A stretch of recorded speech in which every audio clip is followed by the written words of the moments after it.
காதல் பொய்யானது. வசந்தமினி வருமோ, வாழ்வினிமை பெறுமோ, ஒரு பொழுது மயக்கம், ஒரு பொழுது தயக்கம், பதிலேதும் இல்லாத கேள்வி.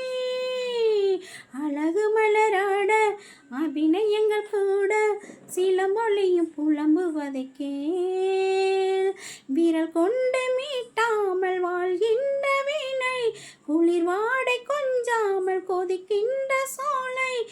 பகலிரவு பலகனவு இரு விழிகள் வரும்பொழுது, அழகு மலராட அபிநயங்கள் கூட, சிலம்பொழியும் புலம்புவதை கேள்.